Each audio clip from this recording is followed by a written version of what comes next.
দ্বিতীয় বৈকুণ্ঠপুৰীত পৰিণত হৈছে গোলাঘাট জিলাৰ চিনাতলীৰ শংকৰ মাধৱ ক্ষেত্ৰ।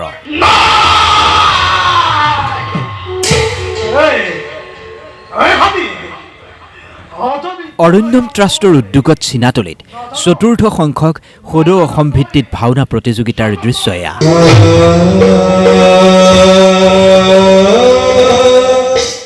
দশো দিশে এক ভক্তিভৰা পৰিৱেশ।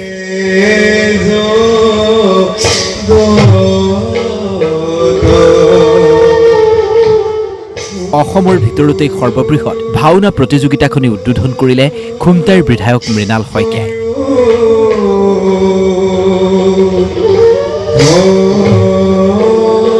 আৰু তাৰ পিছতেই ইটোৰ পিছত সিটো ভাওনা দলে প্ৰদৰ্শন কৰিলে গুৰুজনাৰ অমৰ সৃষ্টি ভাওনা।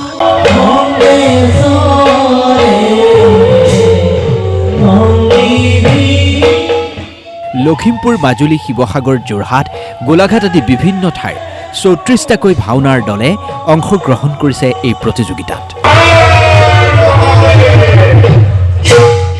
১৮ দিনীয়াকৈ আয়োজিত সমাৰোহখনিত প্ৰথম দিনাই ভাওনা দলৰ শিল্পীৰ নিখুঁত অভিনয়ে মোহাচন্ন কৰিলে হাজাৰ হাজাৰ দৰ্শকক।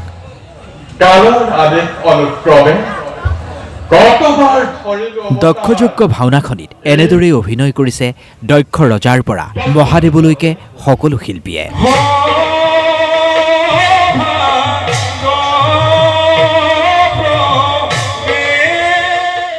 আমি আহিছোঁ, দলটো হৈছে দেৰগাঁৱৰ আৰু মই আহিছোঁ নুমলীগড় ধুদাংগাঁৱৰ পৰা।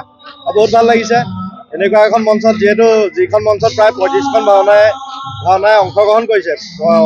অসমৰ ৩৫টি জেগাৰ পৰা আহিব, বিভিন্ন জেগাৰ পৰা ৩৫টা দলে য'ত অংশগ্ৰহণ কৰিব, তাত মানে ভাওনা কৰিবলৈ পোৱাটো এটা সৌভাগ্যৰ কথা। বহুত ভাল লাগিছে, হাজাৰ হাজাৰ দৰ্শক, সঁচাকৈ নিজকে ভাগ্যৱান বুলি ভাবিছোঁ। অৰণ্যম ট্ৰাষ্ট নামৰ আমাৰ যিটো স্বেচ্ছাসেৱী অনুষ্ঠান আছে, এইবাৰ চতুৰ্থ সংখ্যক সদৌ অসম ভাওনা প্ৰতিযোগিতা আমি আয়োজন কৰিছোঁ।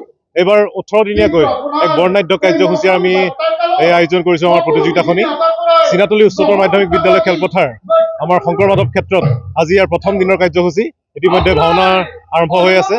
আজিৰ নাট্যদল আমাৰ দেৰগাঁও জনাৰ্দন শিল্পী সমাজৰ একমাত্ৰ নাট্যদল, তেওঁলোকে পৰিৱেশন কৰিছে। আকৰ্ষণীয়কৈ সজাই পৰাই তোলা চিনাতলীৰ শংকৰ মাধৱ ক্ষেত্ৰলৈ দূৰ দূৰণিৰ পৰা আগমন হৈছে ভাওনা প্ৰেমী ৰাইজৰ।